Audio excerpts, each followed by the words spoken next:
Morning, everybody. How you doing? Welcome back to the Spurs Talk Show. I am Sean Butler. Bugsy Malone is just down here. It's a very, very cold Thursday morning. I'm not sure if you can see the steam, but it's there. I hope you're all happy and healthy, doing the things you love with the people that you love doing them with. Please do me some favours, guys, if you don't mind. And only if you enjoy the content, then hit the like button for me on the video. It really, really helps the channel grow. Hit the subscribe if you haven't already. And as you should know by now, even if you have, can you double check you still are? Hashtag YouTube shenanigans. Hit the notification bell and drop a comment. Let me know your thoughts on today's topics. And it's not so much transfer news, views and clues, because all of the names I'm going to drop to you today have been linked over the last 2 or 3 days. And we've spoken about them on the live streams we've been doing. But we're going to kind of go through the thought processes, I guess, of what we're looking to do now in the midfield. Just before we get to that, the updates on everything that's happened in the last couple of days, and are the conclusions to those stories near? Well, yes, they are. Timo Werner has obviously signed, held up the shirt. He's now been training. He trained this morning, or is training this morning with the first team squad, and I think he trained yesterday as well. So that's good. He's part of the squad. You can check out on the social media Tottenham Spurs official website. You can see some videos of him engaging with the squad in training, an introductory kind of welcome speech from Ange Postecoglou. All very nice. So that's done, and he will be available for the squad for Sunday. Radu Dragusin has taken his medical yesterday. The final part of it is this morning, and all being well, that will be announced in the coming hours, and he too will also be able to be squeezed into the Sunday squad registration that happens this afternoon. In other news, Jed Spence has gone the other way. He has also taken his fitness test, his medical and all those things over in Genoa. Christian Stellini has some commentary on Jed Spence, saying that he's a quiet guy with lots of room for improvement, but has some explosive speed, and Genoa will be a good move for him and a chance for him to show what he is all about. So, look, me personally, I'm not entirely sure we'll ever see Jed Spence play in a Tottenham shirt again. I just don't think it's worked out. And from what I've heard, Henry Wright was telling me that he's seen some people that are ITK saying that within the club, Daniel Levy has held up his hands and kind of acknowledged that that was one of his forced moves, I guess, that hasn't worked out. And that, as I've been saying over the last few days, I think you'd hope that that is the last time, the last signing where we haven't paid too much attention to the character of the player. I'm not calling the character of the player out. Look, Daniel Farke did do that. He came out and said when the loan was cancelled that the guy's personality or professionalism is questionable. And, look, for what it's worth, I don't think Farke should have done that. I think that it's not his baby to call ugly. He's Tottenham's asset, and in saying those sorts of words, you kind of put a sort of black mark or a blemish against the player's name. And, that shouldn't have happened. But it has happened, and it kind of supports the narrative that a lot of people have been saying since he joined Tottenham, that there is something going on there with the guy's willingness to participate, in good faith. Hopefully Genoa will be the right move for him, and hopefully he'll get to demonstrate his skill sets and kick on with his career, and hopefully grow up a little bit, if that's not too condescending a choice of words to use. Anyway, we'll move on from him. And obviously the story now, presuming that Dragusin's going to be having his shirt held up today, the story now is, in terms of transfer news, is what do we do next? And according to all of the ITKs, we are now looking at a midfielder. Some people are saying Conor Gallagher is still Tottenham's #1 choice. But there's a lot of young players that have been, not that Conor Gallagher's old, I think he's only 23, but there's a lot of young players, 3 specifically, that Tottenham have been linked with over the last sort of 72 hours, maybe the last week. Adam Wharton at Blackburn Rovers, Dan Neil at Middlesbrough, and Hayden Hackney at Middlesbrough and Dan Neil at Sunderland. All 3 of them defensive midfielders or central midfielders, and most of them, 2 of the 3 of them, as far as I can tell, are kind of thought of as being utility players that can play in a number of different positions. So I will put the, I'm not going to talk about Dan Neil because I haven't done enough research into him, but I have looked at Hayden Hackney and I have looked at Adam Wharton. And I will put the stats up just briefly to show you guys, you know, what we're looking at here. I'd love to be able to show you some video clips, but of course I can't. But in terms of FB refs, the stats, I want you to kind of bake into this that when you're going down to the championship level, which is what we're doing here, then FB refs expands the stats out to compare them to the next 14 most similar competitions. So these stats are a little bit deceiving in as much as whilst they might see a lot of green bars here, and you should do. Hi John. You might see a lot of green bars here, and you see that these players are in the top sort of 10 percentile for everything that they do, morning, in the areas that we would want them to be good at. They're being compared to a different standard than the usual Premier League players that we would look at, or the sort of Bundesliga players, etc. So bear that in mind. But you can see, for me, the difference between the two in Adam Wharton and Hayden Hackney, both of them are, look, incredibly impressive amongst their level at the things that you want from a midfielder. Passing, on the ball, dribbling, tackling generally. I would say that Adam Wharton is far more defensive in terms of his skill set is more around recovery, so he'd be more of a 6, a natural 6, and then get the ball and distribute it. Hayden Hackney, who is 2 years older than Adam Wharton's 19, I believe, and Hayden Hackney is 21. Hackney looks more like a creative player, someone who gets on the ball and drives the ball forward. He's very comfortable in close proximity. When the ball is at his feet, he can kind of ride challenges and get himself out of trouble and kind of bounce off of players. Even though I think he's 5'10", he looks like a man. He looks strong and steady and can, you know, handle the physicality of the championship, which is important. And I think the same goes for Adam Wharton. Both of them seem like, you know, for their age, they're very mature in handling the physicality of the championship. And if you can handle the physicality of the championship, then, you know, I think that the progression up to the Premier League should be, for that particular kind of metric, should be fairly seamless. The championship is sort of like, you know, lower league football is generally known as being more physical. And as you go up, you kind of get a little bit less of that, a little bit more protection from referees. And then it comes down to more technicality. And for me, Hayden Hackney comes across a little bit more technical. But I think they're different types of players. And it depends really on what Tottenham are looking for. If you're going for a Conor Gallagher, and obviously we've seen Conor Gallagher as just using him as the kind of the benchmark, the litmus test of a player that we're looking for. We've seen him at Crystal Palace be able to take on the kind of creative role, play in that, I wouldn't say a 10 role, but kind of the creative 8, sort of like what Hayden Hackney does, and pop up with some goals. And we've also seen him being asked to play as a sort of second 8 and a double pivot, as the right 8 in a kind of midfield 3, and for Chelsea can kind of get the ball and go about being tenacious and relentless in the pursuit of getting the ball back with high energy levels.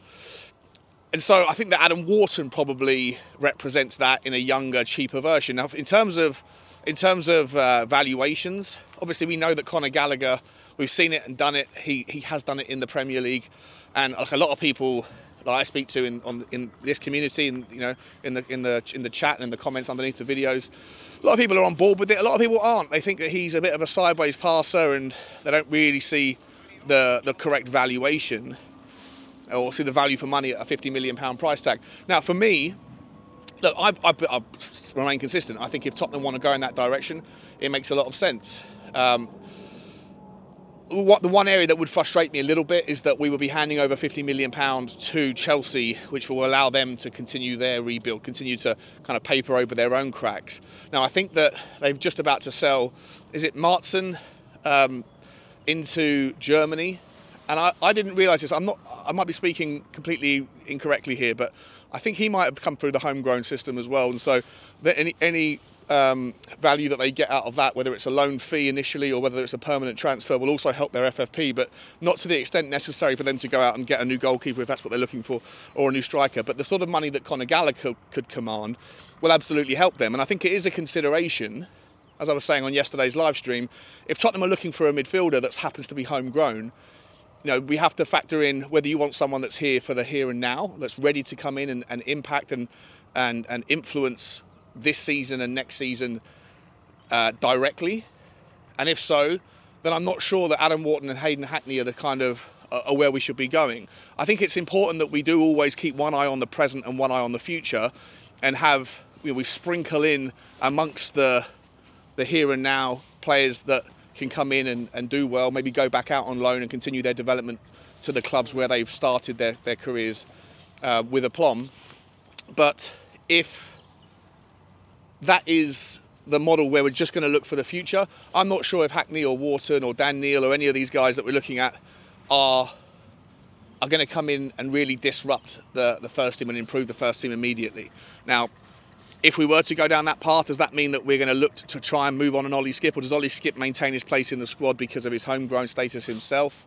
How much money would you actually get for an Ollie Skipp? Some people I was talking to last night, Dave and Johnny, they were saying maybe £10 million. Well, look, Hayden Hackney's he's going to cost more than £10 million. Adam Wharton's going to cost more than £10 million. Not massively more, but enough to make a dent. So you have to make a sort of careful consideration around what it is that you think our budgets are and what we're going to be doing with that and what we have left to really do. And we have to keep one eye on the fact that, for me, absent some miraculously brilliant, phenomenal return to form of Timo Werner, then this deal that we have with the option, for me, will remain just a short-term loan. I'd be surprised if Tottenham at the moment were thinking about the long term with him. It's more of a needs-must situation. Of course, if he comes in and absolutely slams it out of the park, or smashes it out of the park, then we've got a great option at 15 million. But I would think that Tottenham are still going to look for in the summer a proper out-and-out number 9. We've spoken about this ad nauseum. A Santiago Jimenez, someone like him is probably still going to cost 65, 70. If you were to go more local and look for a homegrown in the shape or form of Ivan Toney, or an Ollie Watkins or a Dominic Solanke, any of those type of guys, then I think you're talking more money because of the homegrown plus the multiplier effect of the fact that you're talking about a striker who generally is in high demand and short supply. So you need to keep budget back for whichever eventuality that looks like.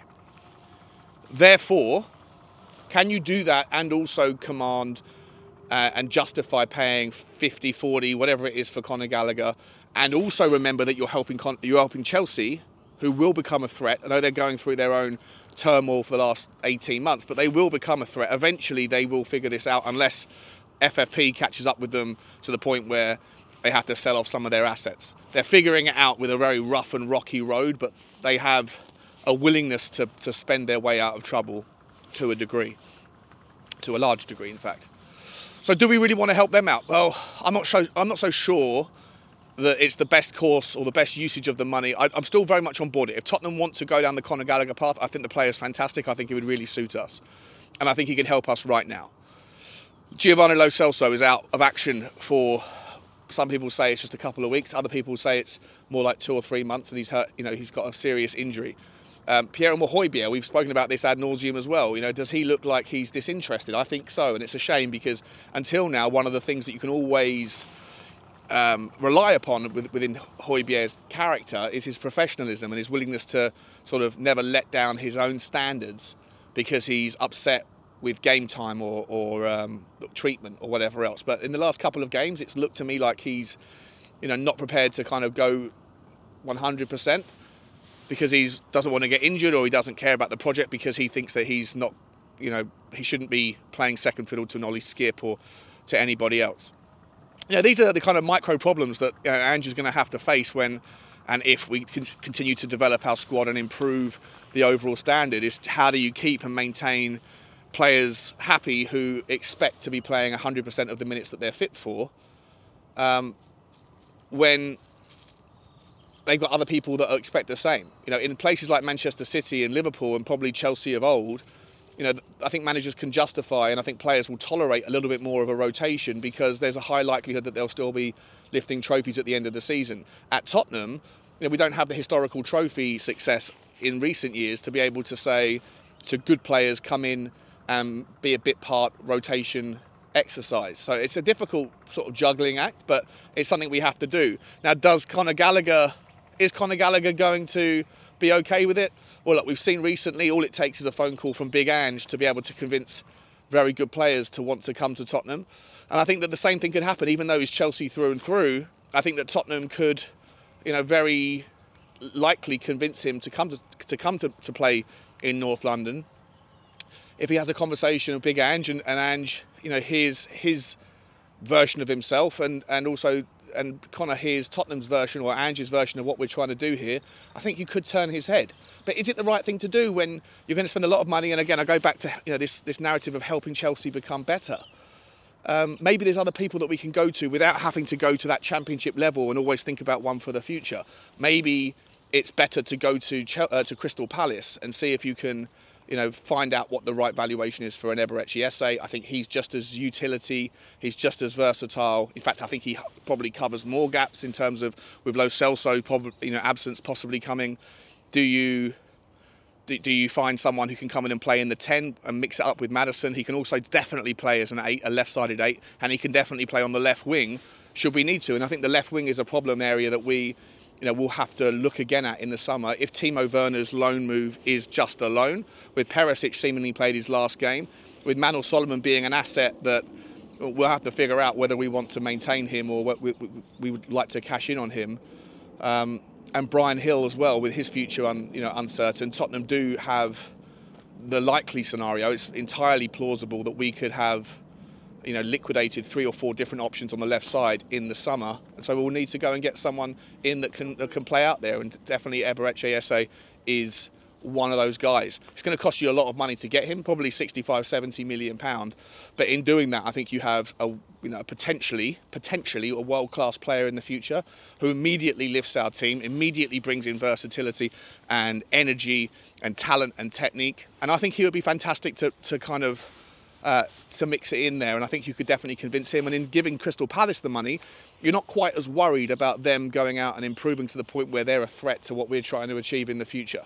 So for me, there's that option as well. Now, but does Tottenham have enough money? Will Daniel Levy have the willingness to go and get someone like him, and then also go and get someone like a Santiago Jimenez in the summer? Doubtful. That's going to probably cost you about £150 million, over 2 players, and I think Tottenham should be able to justify it. A lot of the other teams around us can, and I think with regards FFP, that will probably bring us closer to the line, but I still think that Tottenham have got enough wiggle room to get that done. So it's an interesting one, but probably not things we're going to talk about or get done in January. If you do go and do something like that, if that is the plan, maybe there's conversations about that for the summer, then can you get through January and the rest of this season without an Eze and without a Santiago Jimenez and still find enough justification to do something in this January? And I think you possibly can. I think if you were to go and get an Eze who is more creative, then maybe Tottenham might look at the Adam Wharton solution, who is a little bit more, as I say, from what I've seen of him, and I could be wrong about this analysis, but from what I've seen of him, he looks like he's more of the kind of the 6, the 8 that plays more defensively, the kind of the grappler, the guy who goes and wins the ball back. Now again, his passing range is excellent for his age, and he's got a very bright future. He will be playing in the Premier League in the next 18 months, in my opinion. Whether he goes to Tottenham or somewhere else remains to be seen. Now there's lots of other kind of more defensive midfielders out there that are also young age. We speak about the guy Arta Vermeeren, who's playing over in Royal Antwerp at the moment. He's only 18 years old, so you could bring him over, sign him now or sign him in the summer, and I think, if my math is correct, could be wrong, but I think you could then slot him into the youth team for 3 years, even though he'd be getting first team minutes, and by the time he turns 22 or outside of the under 21 age, he will technically qualify for homegrown, similar to what we're doing with Pape Sarr right now, and other players that have done the same for other clubs in London. So it's all very interesting, guys. There's not, like I say, not a huge amount of news, but I'd love to get your thoughts on whether or not, if we are going to go again in the January window for a midfielder, what sort of midfielder do you think we should go for? Should we be focusing on one for the future that could come in and just kind of replace an Ollie Skips level, like sit at the bottom of a 6 or 7 strong list of midfielders?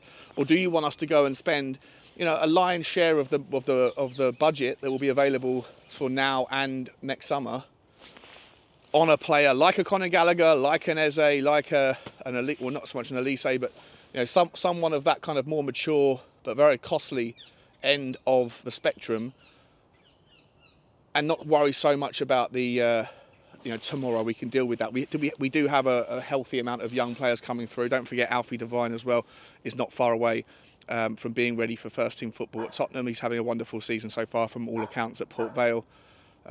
Plus, of course, you've got Mikey Moore and Jamie Donnelly and those guys that are not too far away either. So for me personally, as I said last night, just to summarise the video, I would like Tottenham to focus more on the here and now. I'd be far more excited. I understand you've got to do a little bit of both, but for me, if Tottenham could